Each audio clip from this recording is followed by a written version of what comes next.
Once you're certified and they allow you in UPN, do you celebrate?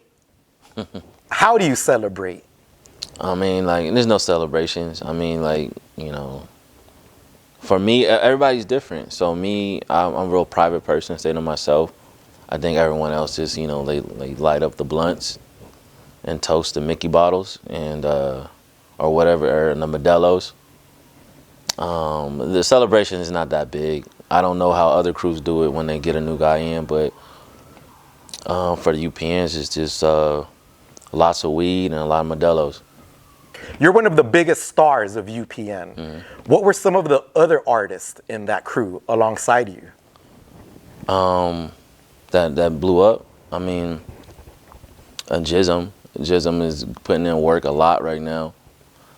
She, believe it or not, she was from the crew for like 20 years.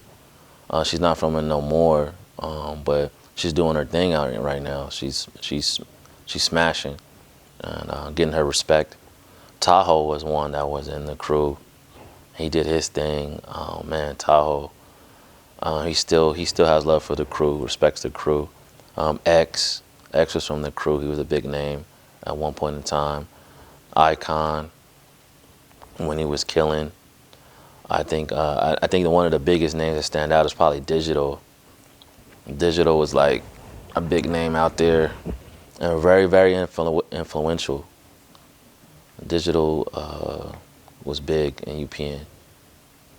Causing so much damage at such an early age, were you getting arrested back then? I got arrested a few times, yeah. Do you remember the first time you got caught on the streets? Yeah, I do remember the first time. Went to the Glass House in downtown LA.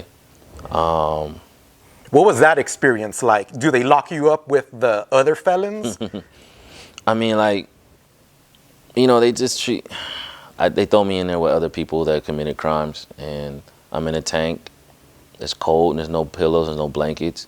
First, they usher you in with about, you know, 9, 8, 10 different people, and then they send you to a smaller cell, and then you go to court. I mean, you've been wearing your clothes for about 2 or 3 days before you catch the train to go to court. Haven't brushed your teeth in 2 or 3 days. You haven't been wearing the same clothes, sleeping in the same clothes for like 3 days. And then they take you to the courthouse, and then you sit down there in the dungeon, get your case heard, and if they release you, you get to go home that day. If they don't, you go into county jail. And that's a whole nother experience right there. But most of the time, the first couple of times I got caught, I got probation, 1 or 2 years probation, and they let me go. When you first go into jail, do you call anyone or do you just keep it to yourself?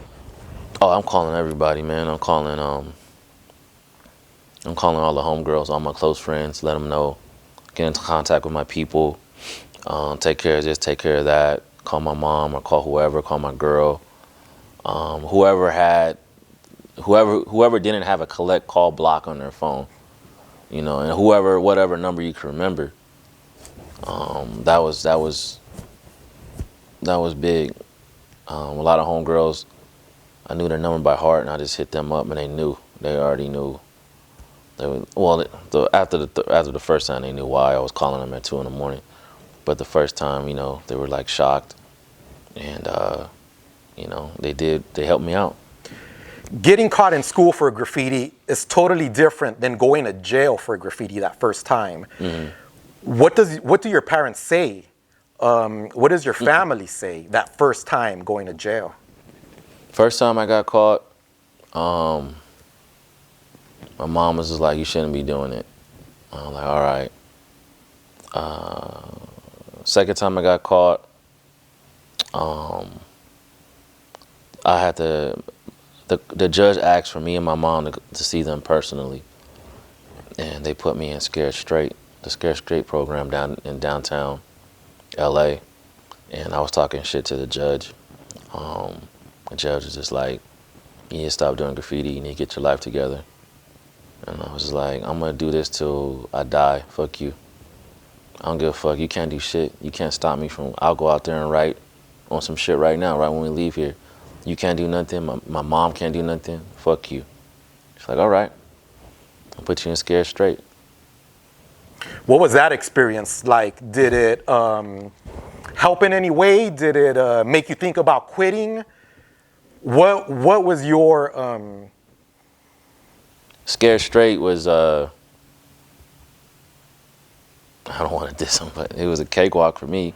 I mean, the first day the cops were screaming in your face and all that stuff, but I knew that they couldn't hit me with my mom right there. That's a assault charge right there. So they screaming and spitting all in your face.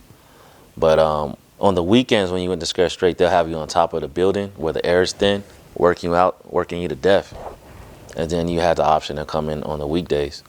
But on the weekdays, you didn't have to do the extreme workout. So I worked my way around that shit. I was just like, I'm not going on the weekends so they can like work me and tire me out.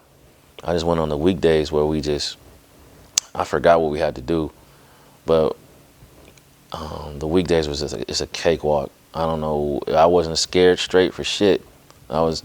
We leaving Scared Straight sometimes, and I'm writing on some more shit, and I'm all up in there with graffiti paraphernalia and all that, and it didn't do much.